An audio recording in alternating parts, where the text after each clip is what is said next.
Brink takes place on the Ark. It's an immense artificial floating city at sea, built as part of a contemporary green vision, but now existing in 2045, and having lost contact about 20 years beforehand with the rest of the Earth, it exists in complete isolation, with what were originally sustainable resources now in limited supply. The result of this is that competing social factions have been thrown into an isolated and horrific conflict. We're heading to the Ark's airport. This was the original location that celebrities flew in and out of and had their photo opportunities, but it's also, because it's been deserted and disused for 20 years, the ideal location for me to show you a couple of the game's features in the absence of any enemies.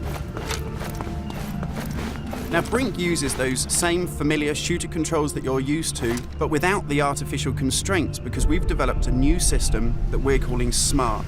It stands for Smooth Movement Across Random Terrain.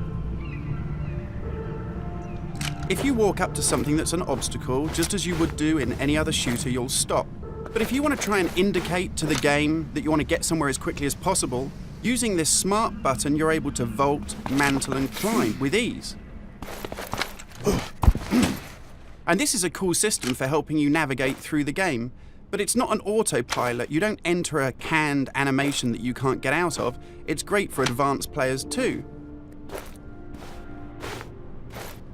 If you're approaching an obstacle like a security sensor, and you want to make it through that obstacle without perhaps alerting the enemy to your presence, you could just look up and you'll mantle up and over that automatically. And by the same token, if you use your same SMART button just running towards something and looking down, you'll indicate to the game that you're able to slide under something. And this is really important because in Brink, we want you to be able to make tactical decisions about where you go and how you play. It's not a rail shooter where you're on a kind of minecart witnessing canned cinematics.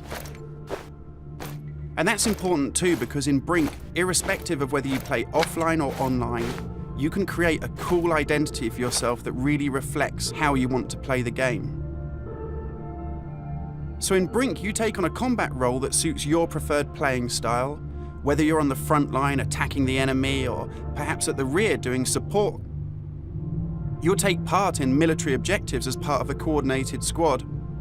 And when you complete these successfully, you'll earn experience points that allow you to unlock cool upgrades for your weapons, really cool abilities that suit the way that you want to play, and also cool outfits that reflect what a badass you are.